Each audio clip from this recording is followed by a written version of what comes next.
Just some reminders about the Q&As. These are informal responses. They're not necessarily like well-designed slides. It's always the case in a Q&A that there are related responses from other Q&As that I've done that could be relevant as well. Sometimes I'm asked questions that I'm not the right person to address. For example, my expertise is infants through grade 2. I can sort of stretch to 3 or 4, but that's about it. Um, I don't answer questions about like adolescent literacy or even upper L.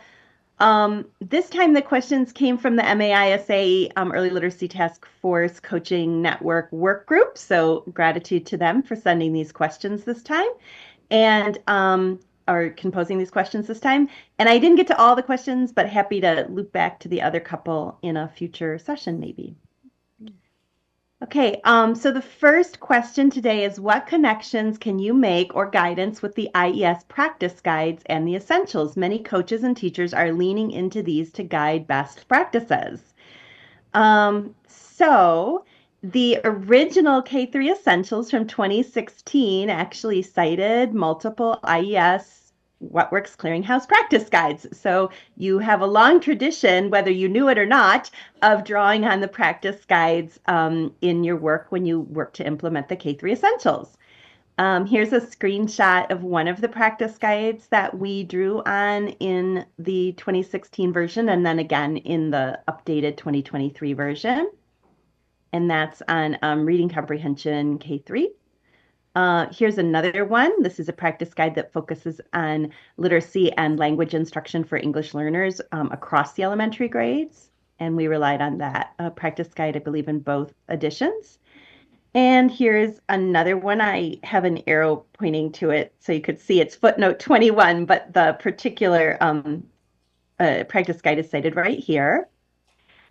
And just to sort of show you how influential that practice guide was in the essentials, here are the major recommendations from that writing practice guide. And by the way, that practice guide was actually updated. I think it was originally released in 2016, and it was, I think that's it. And then it was actually updated in 2018. But the recommendations, as I recall, stayed the same. So here they are.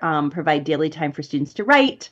Teach students to use the writing process for a variety of purposes, and that has 2 sub-points, one about writing process, which included strategy instruction, and then one about writing for a variety of purposes.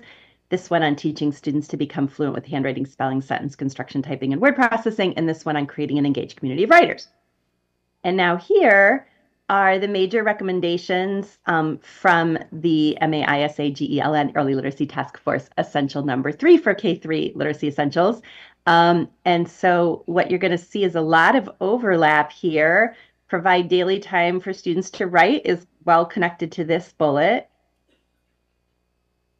Teach students the writing process is connected here, although we chose to explicitly name strategies, which are in the guide, but not named in the outline of the recommendation, if that makes sense. And here you see teach students to write for a variety of purposes. You can see we called for a variety of purposes and audiences, and we named specific purposes that are reflected in the Michigan standards. And then here's where this one plays out, where we call for explicit instruction in letter formation, spelling strategies, capitalization, punctuation, sentence construction, keyboarding, and word processing. And then this last one, created an engaged community of writers, kind of links all the way back up here where we say aligned with instructional practice number 1 above. And we clarified that, I think, in the 2023 version. But what that refers to is essential number 1, which has to do with creating an engaged community of readers and writers or literacy learners. So that's by way of saying that whether you knew it or not, the practice guides have long been deeply embedded in the literacy essentials. And in fact, the concept of a practice guide was instrumental in the origin of literacy essentials. And I think it's worth just taking a few minutes to make sure that everybody is aware of why the What Works Clearinghouse calls practice guides. Like, where does that come from? I'll read this to you from the 2016 intro. Research suggests that each of these 10 practices can have a positive impact on literacy development. We believe that the use of these practices in every classroom every day could make a measurable positive difference in the state's literacy achievement. they should be viewed, as in practice guides in medicine, as presenting a minimum standard of care for Michigan's children. So when the IES practice guides, were first starting to be developed, that was a very deliberate choice of terminology, practice guide. There's a long history of practice guides in medicine. You're seeing one on your screen. This is from a slide I shared in presenting about the essentials back in 2016. You can see here's a standards of care or practice guide for diabetes. So medicine produces many, many practice guides on many topics, and physicians in the United States are expected to follow the expectations of the practice guides or the standards of care guides. And in fact, if they don't, they can be charged with malpractice.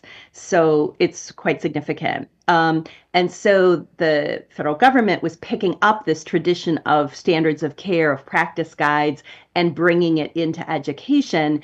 And we were really also in the essentials, as you remember if you were around then, we emphasize that in our view, the things that are in the essentials are a minimum standard of care for Michigan's children, and not doing them is the equivalent of educational malpractice.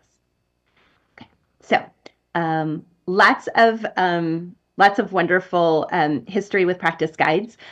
So I guess it goes without saying maybe, but I endorse, and I think most researchers do, using the practice guides as a tool. So I wanted to make sure that you are aware of this link here. It'll be in the slides, which you will get, but I'm also going to just pop it into the chat right now for you. If you wouldn't mind going to the chat and just going ahead and clicking on that, so you can get that open on your browser. It will be a wonderful thing to bookmark. So hopefully what you're seeing is that you can actually search the practice guides now. So you can, determine, first of all, how far back you're willing to go. And then, what your topic is that you want to cover, if there's a particular population, so forth. So you click all these different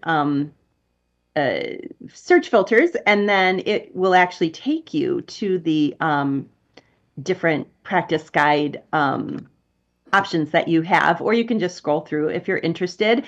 I believe there's some pre-K oriented coaches in the room today as well, and really want to flag this, a pre-K practice guide. It was one of the most recently released practice guides.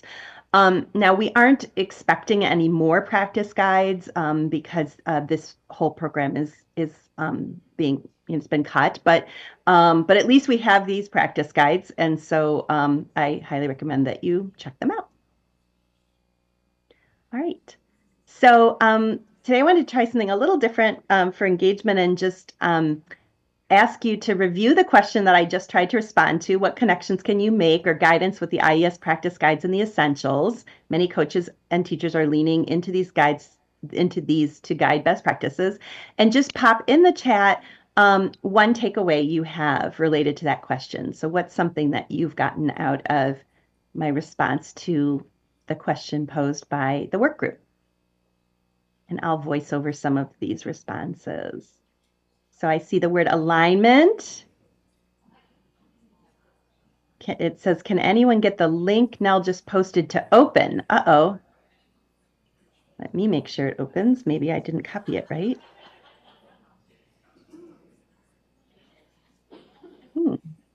Interesting.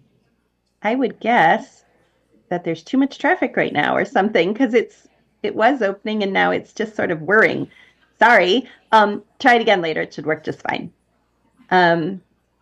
Okay, so the essentials were built around the practice guides. Yes, in part. Yes, lots of overlap, coordination. The work needs to continue. Some people have said it's open, so I think it's just slow. I'm going to close it just to not tax my computer overly. Okay, yeah, traffic jam, right. Okay, great. What to do and how to do it, very much aligned. You can go deeper into the essentials by using the practice guides along with the essentials. Yeah, thank you for that. Great. All right, connections between the essentials and the practice guides. Wonderful. Thank you. The next, and feel free to keep dropping your thoughts in there, but I'm going to move on to the next question I was asked to address, which is, can you circle back to what you have said in the past about coaches diving into the research responsibly, sorry, maybe a top three go-tos for articles and guidance. Okay, hold on, I'm just gonna, there we go. All right. Well, I'm not 100% sure like which what I've said in the past applies here since I I talk about research so much and using it responsibly so much. But one piece that sprung to mind is a piece that Dr. Nicole Martin and I published in 2011 called 10 Things Every Literacy Educator Should Know About Research. And you actually can get this article free for those of you who have that ILA membership, which I believe is offered to all of you for free, which is awesome. But also, it's probably illegally, but it's uploaded here for free now. And so when you get the slides, you'll have this link here where even if you're not an ILA member, you can at least temporarily, I think, get the article there. So I'm going to just pop over into the article with you for a moment here. As the title sort of portends, this is an article about 10 things that we think every literacy educator ought to know about research. We talk about the power of research. We talk about what research is, and I think it's worth my just taking a moment right now to just talk about that just a little bit. So I just think there's a lot of confusion in the field about this. Um, Research is the systematic collection and analysis of data in answer to a question. So most of what's written in education is not research. And just because somebody has, a doctor in front of their name or is at a university or is a researcher, it doesn't even mean that what they're writing is research. And I often will hear educators say, well, so-and-so's research, when what they really mean is their book that may or may not actually be aligned with research. So a good rule of thumb is that most research will have a method section. It will have a section that tells you how they did the research. And so that's just a good reminder to all of us about what research is and is not. And then we talk about research-based and research-tested and make a distinction there. And you'll hear other terms now, evidence-based and proven and so forth, but it's kind of the same set of distinctions. And then we talk about lots of different kinds of research being able to contribute to our understanding. For example, it's not just randomized controlled trials that are helpful, although they certainly are, but meta-analyses are helpful, fMRI scans are helpful, et cetera, et cetera. And then we talk about different kinds of research being good for different things, that high quality research has a logic of inquiry. We explain what we mean by that. That you have to be careful because if the research is not very good, then the conclusions you draw from it can't be very certain. We talk about research outlets and thinking about sort of what are some signs you can trust a particular piece of research. And then we talk about this notion of how educational research works, that you sort of incrementally learn little things and you build them up over time and so forth.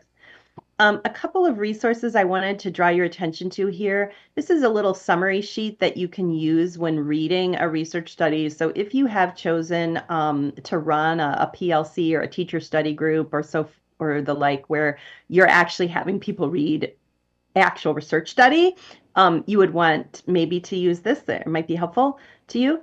And then I also want to draw your attention to this table. We go through a lot of different kinds of research, and we tell what each kind is and what's a marker of quality for that type of research. So this could be really helpful to you if you're reading different kinds of research to kind of know what to look for that kind of research. Obviously, it goes on multiple pages. Anyway, okay. I reflected a little bit in answer to this question. So thanks again to the work group for these questions about if I rewrote that article today, what would I add? I think one thing that I want to say I would add is that what the research finds matters. And I say this because there's this fascinating trend going on, mostly among curriculum publishers and vendors, where they'll say that their curriculum or software program, whatever, has been tested in research, and they'll have research citations like on their website. But actually, if you open up and read the research shows that the curriculum didn't work. And I just think that's so interesting. It's like, it's not just that there's research, the research needs to actually show that the thing worked. So that's just one thing I would add. Another thing I think we maybe didn't underscore, in that article that I would just underscore now is that there's research on so many aspects of literacy education. So, it's not, we don't just have research on effective phonics instruction, for example, and we don't just have research on, different components of teaching literacy. We have research on things like how does attendance impact literacy development? We have research on what kinds of coaching works best in literacy. We just have such a sea of research. Um, Another thing I think I would emphasize, we have in the field now so many, for lack of a better word, translators, or like people whose job it is to read a lot of research and then like translate that research into practical knowledge for teachers and coaches and administrators. And I mean, I'd like to think I'm kind of in that category. And just what I've seen is that there are a lot of people who play this translation role, but they actually don't know the research very well, or they're cherry picking just the studies that support the thing they're trying to argue for, and really don't look comprehensively at the literature. And so just, if you're relying on translators, which makes a lot of sense, people who are trying to bridge research and practice, just make sure that you really can trust them. Like they really are reading research a lot, and they really are telling you what research has found, and in a comprehensive way. My next thing I would add is just Google Scholar has come a long way, even since 2011. It is so wonderful. So I know I've asked you this before, but if you would think about making that your homepage, or just like bookmarking it and going to it regularly, it's such a wonderful, wonderful tool. They have lots of advanced search mechanisms, and you can search, anything you're wondering about, and just, you could do like, let's say you're wondering about the punctuation instruction. You can put punctuation instruction in there, or you can put punctuation instruction meta-analysis or whatever into Google Scholar, and it gives you so many pieces where you can at least read the abstract. You can read the abstract of pretty much any of them, and then Google also tells you if you can access it, fully in some way, the article. And so it's a really powerful tool. Um, that said, just a reminder, just because something is in Google Scholar doesn't mean it's research. Google Scholar picks up a whole bunch of stuff that's actually really garbage. So, do make sure that that you can trust what you're seeing. And the final thing that I would really recommend to you all, that we did say this in the article, but I think it was point number 12, but I feel like we could have used this language as well, this notion of the weight of research evidence. So research, just like in medicine, any of you have tried to decide, whether coffee is good for you or bad for you, or whether you should get hormone replacement therapy or not, or a whole bunch of these topics, like it's not true that every study finds the same thing. There's lots of contradiction and variation and nuance within the research. But the way medicine operates, and the way we should operate in education, is that we work from the weight of the research evidence. So what does most of the research, or the weight of the strongest research, tell us? And that's kind of how we operate. So no, it's not kind of how we operate. That's how we should operate. So that's some of the stuff I would add today. So let's review, circling back to what I've shared in the past about coaches diving into research responsibly. What are some things I've shared just now that, in answer to this question, that are sticking with you? What are some of your takeaways? And you could go ahead and drop those in the chat, and I'll try to voice over some of them quickly.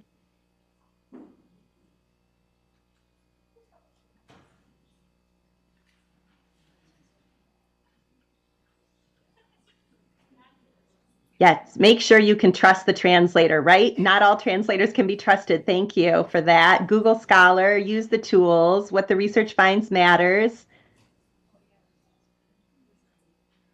We rely on what most of the research tells us. Yes, thank you. Thanks for those capital letters in most. Exactly.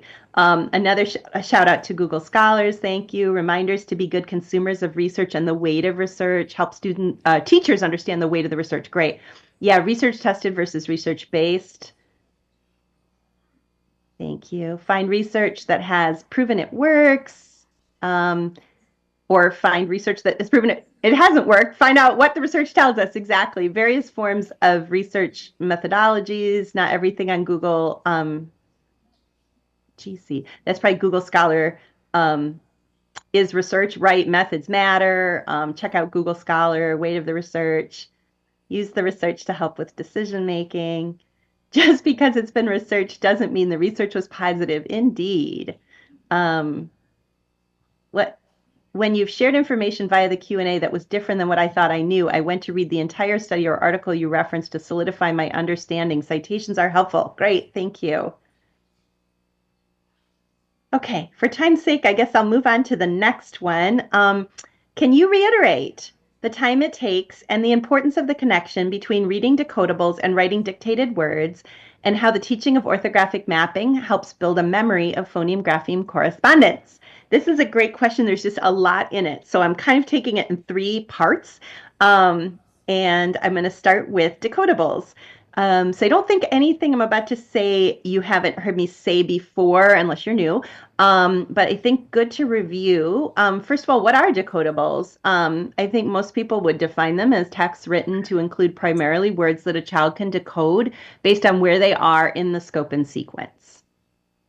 So I'm going to ask you to tell us if this, or to think about, is this text decodable? I can sip at the shop. Is that a decodable text or a non-decodable text? So you can put it in the chat or just think in your head, whatever you feel more comfortable with.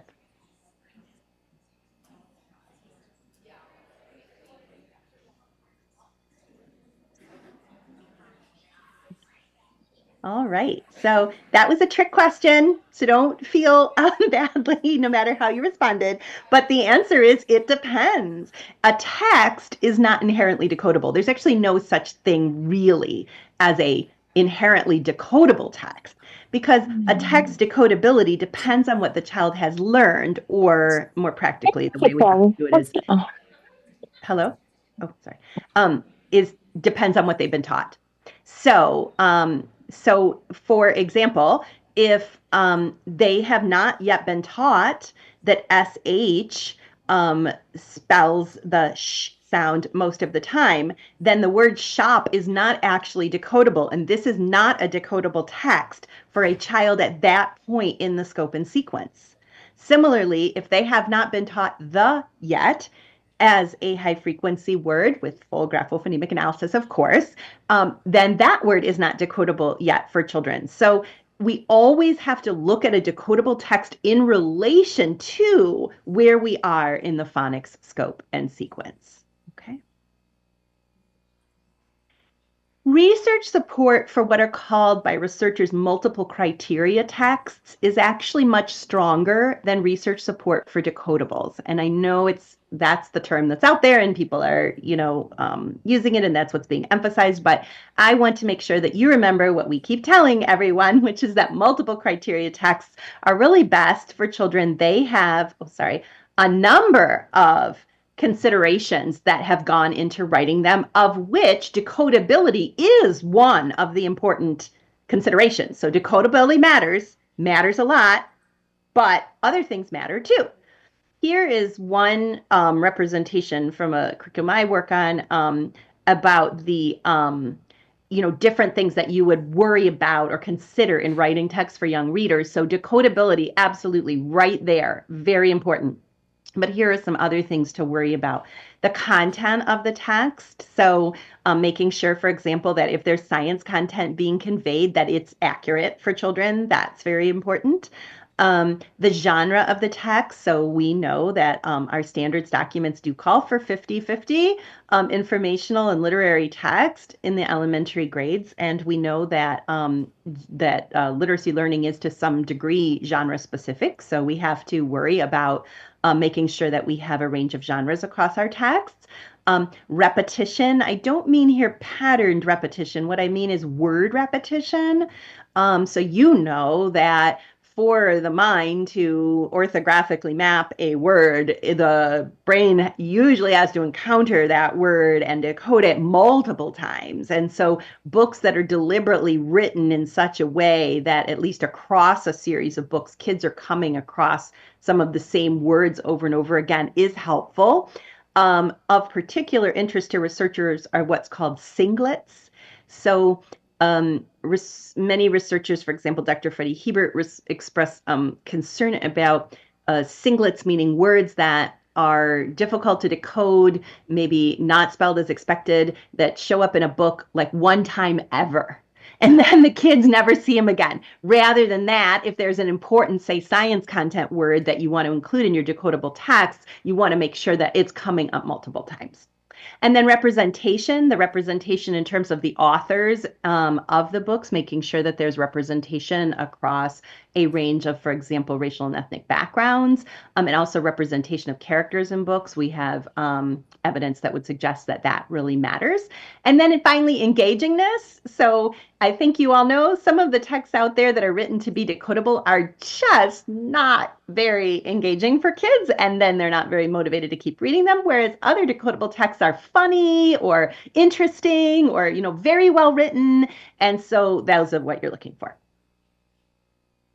Oh, sorry. One thing I will say is not on this that you probably could add. It usually goes hand in hand with engagingness, but is imageability. So there's a fair bit of research that for very young readers, they do better when they're decoding and handling words or a high proportion of words that are imageable, meaning they're like concrete. You could see and think about that object as opposed to more abstract words like truth. So that's another point from the research. So why is decodability so important? Well, decodability is so important, again, not probably anything you don't already know, not anything I haven't already said many times, but just to like re-underscore is that it gives the kids the chance to apply the patterns they're being taught, right? We can't just teach kids things and then, teach them a pattern and then just think that this is going to be in their head and that's all that they need. Like they need a chance to practice decoding words that have that pattern, and decodability does that for us. Decodability is also important because it's likely to be more motivating to kids than if they only got lists of words to read. List of words to read is fine, but you wouldn't want to only do that, right? You also want them to have a chance to read them in books, again, that are funny or interesting or the like. Another reason decodability is important is because it gives kids a chance to try decoding and comprehension at the same time. And as I think you all know, that is much more cognitively challenging than just decoding or than just, say, listening comprehension. To be able to decode and understand what you're reading at the same time is a very significant cognitive challenge for young kids, and decodable texts are a great tool for helping children to try to do both of those things at the same time. And finally, it's arguably, that is, reading texts that are highly decodable for kids, is arguably the only way that children can have high frequency function words become sight words. Because on their own, just reading a list of high frequency words like that are function words like was and the and at and so forth, just reading those in isolation doesn't imbue them with meaning. And what Dr. Airy says is that for a word to become a sight word, meaning a word you can recognize automatically at sight, you need to not only orthographically map it, but connect it to its meaning. And function words only get meaning in context. So you really have to have kids reading connected texts that include those high frequency words for them to really get solidified as automatically read or sight words. And this article by Airy, 2022, which explains this idea in very reader-friendly terms, is in the Reading Teacher. So it comes with your ILA membership. And so if you have that, I definitely encourage you to check it out, Airy 2022. I should have hyperlinked that. Before I send the slides, I'll hyperlink that so you can get right to it. Sorry, I'm making a note. Okay. Wonderful. Okay, moving on.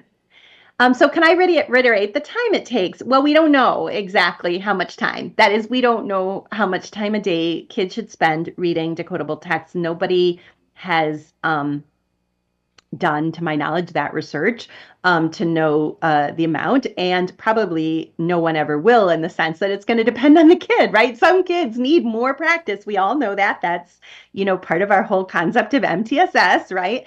Um, so we can be quite sure that reading every day is probably, you know, highly advisable. And we can guess, based on the research we do have on different forms of reading intervention, that we're not talking about just a few minutes a day of reading texts. We're talking about a considerable amount of time a day for kids to be reading texts once they're able to read them. Okay, so now I'm going to jump into this question again with an emphasis on the part that says, and writing dictated words. And I'll be more brief, but just a reminder to all of you, I think I've shared this finding before, but spelling instruction, having kids write and think about the spelling of words along with reading them is much better. This is a lovely systematic review and meta-analysis I highly recommend. Was published in Reading Research Quarterly. So if you have an ILA membership, you can access it for free. And here is the link. And as you can see, what they found is that for children who have or are at risk for dyslexia, the interventions that included spelling too got larger effects. And that is just unsurprising from lots of research that we have. So great to write dictated words and to work on spelling.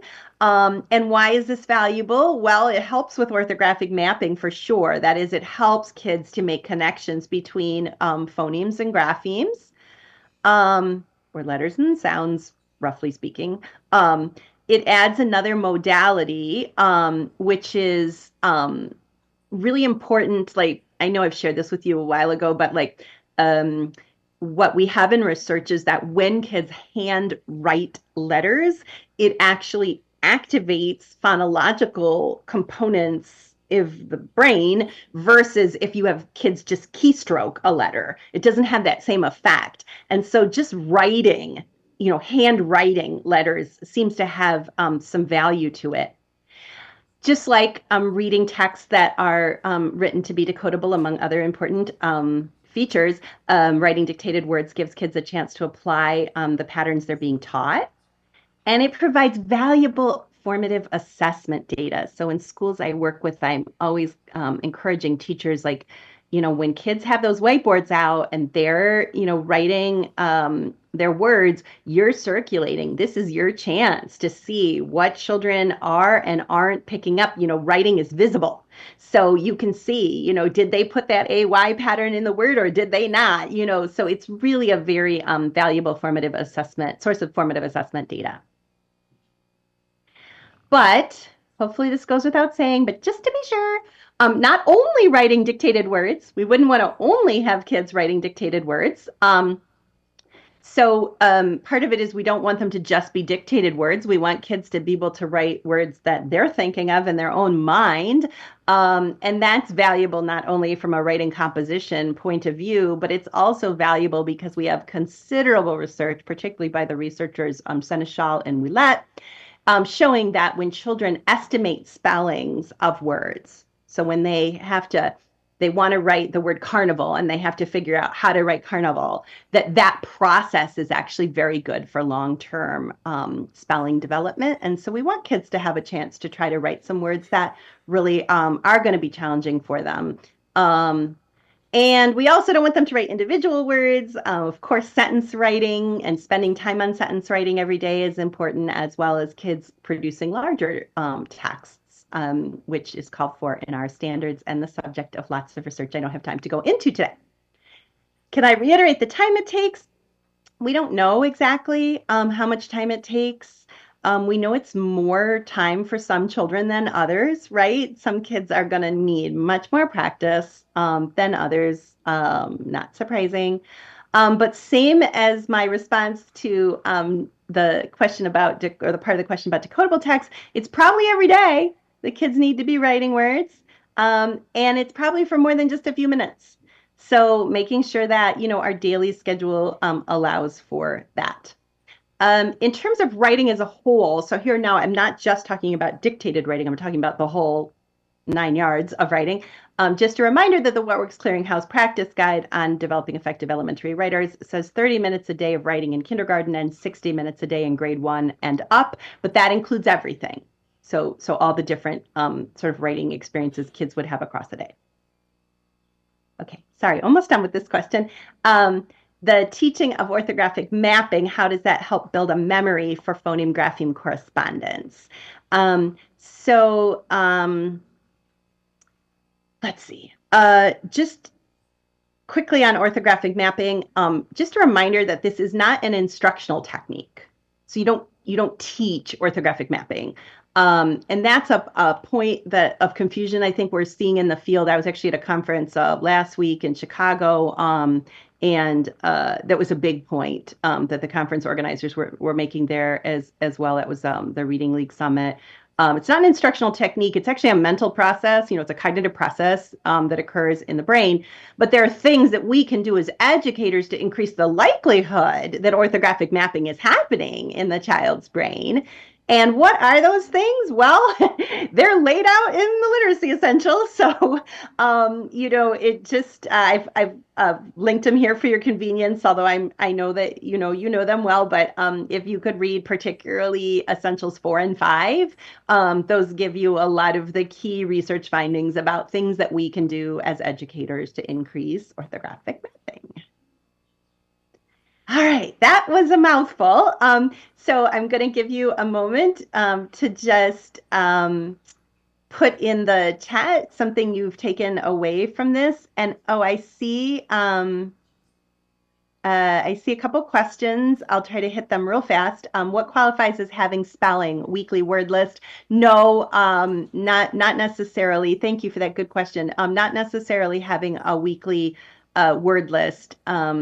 That it's really qualifying as having spelling means that we're engaging kids in not just reading words, but also writing those words with attention to spelling the orthographic patterns that they're being taught.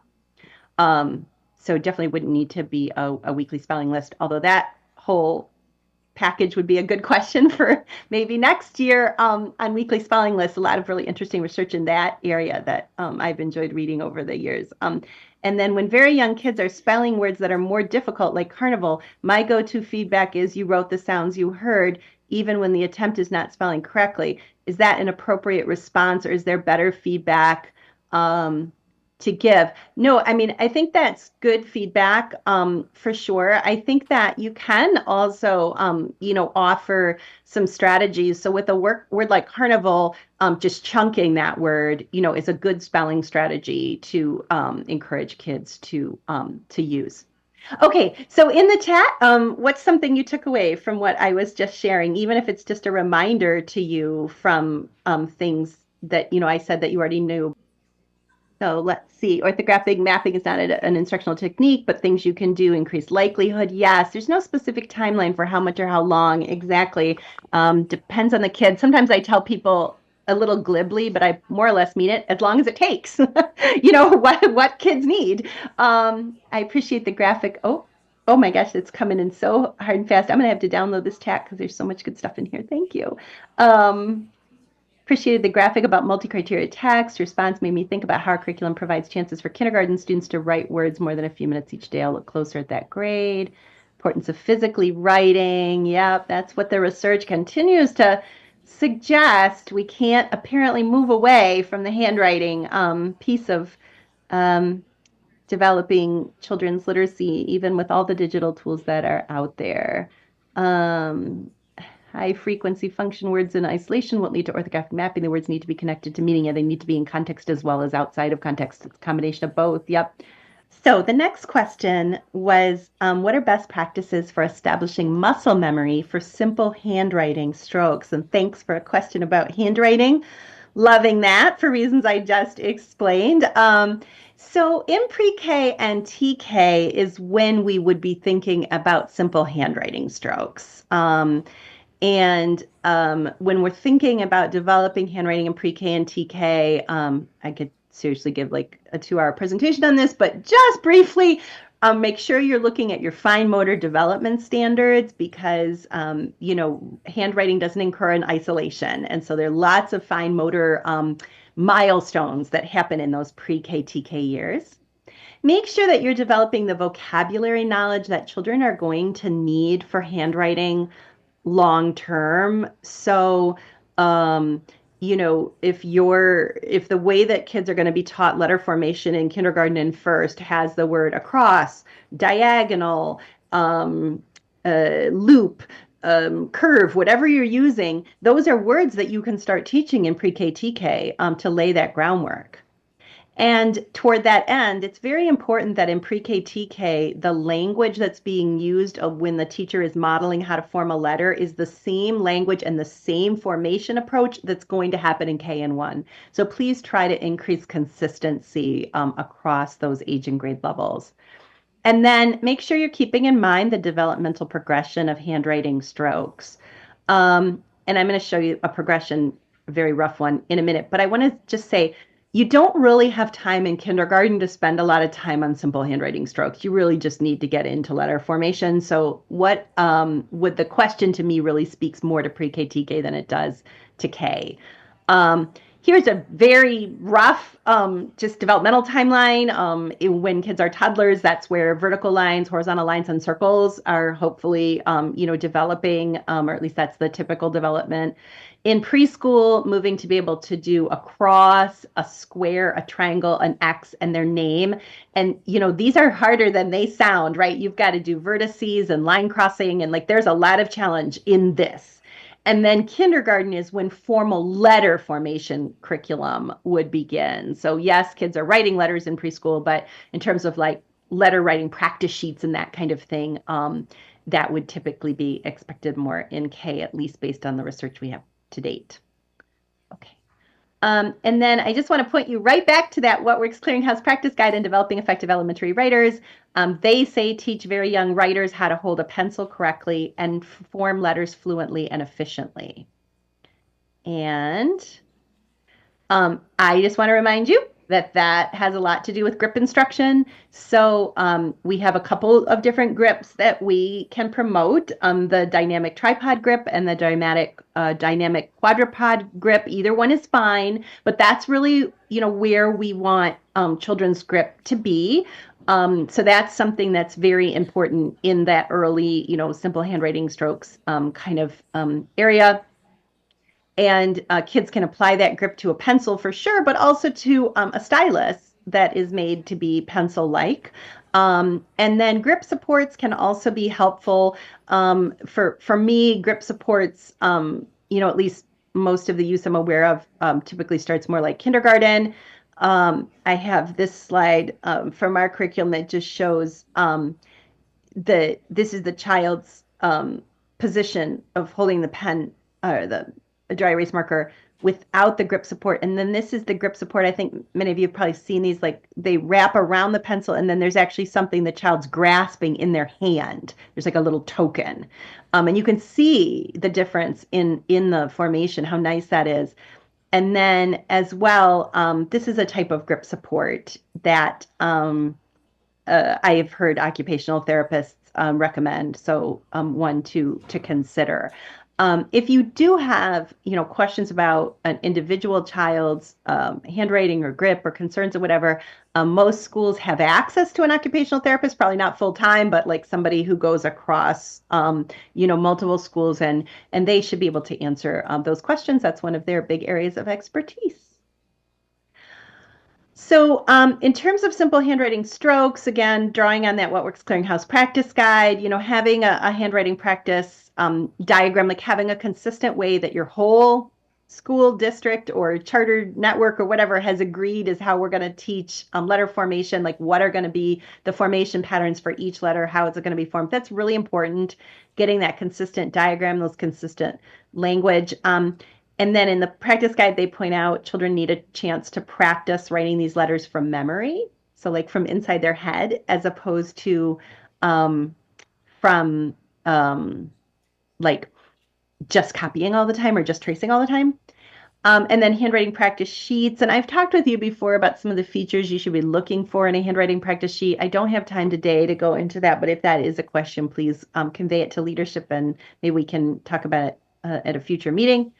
And then a very important, they was it 5 to 7? I thought it was 5 to 8. Anyway, sorry, I better double check that. But a very important point that they make in the practice guide that is because handwriting is a motor skill, you really don't want to do a lot of repetitions. Like 5 to 7 times per letter is what you should be asking kids to do. So don't I see these handwriting sheets where it's like a page of writing the same letter. That is not best practice. It's not what researchers in this area recommend. It's not what you see in research tested handwriting approaches. So, you'd want to avoid that. Okay. And then finally, you all know this, but it just doesn't work to only do isolated handwriting practice because what usually happens is that children don't transfer that over into authentic writing. You need the combination of handwriting instruction in isolation, handwriting practice in isolation, and application in authentic writing where kids are being asked to attend to and are being reminded to attend to their handwriting and how to do so. So to wrap us up, because my time is sadly already up, could you put in the chat what are some best practices for establishing muscle memory for simple handwriting strokes? What did you get out of what I just shared? Whether there's anything in here that is useful to you. Okay, and I see a comment here. Many kids are coming to kinder not knowing how to hold a pencil or what simple handwriting strokes are. Yeah, so it says they are not necessarily taught this in GSRP. They should be. So, let's keep putting pressure on, our GSRP program, statewide and in individual cases that, pencil grip is an important instructional target for preschool, and certainly kids should be having opportunities, to perform different kinds of lines throughout the day. I'm actually working with a group to make a free pre-writing handwriting app where kids can write on an app with their finger and pencil to practice some of those strokes. So I'll make that let you know when that's available. But uh, anyway, but that said, I still don't think you should spend a lot of time at the beginning of kindergarten on simple handwriting strokes. There's just not time. Just jump into trying to get through the letter formation. I appreciate the opportunity to talk with you all. I hope you enjoy the rest of the day, and I appreciate all the work you're doing for Michigan's children. Please Thank welcome you. me and thanking Nell before she goes. Thank you, Nell, so much. We appreciate you.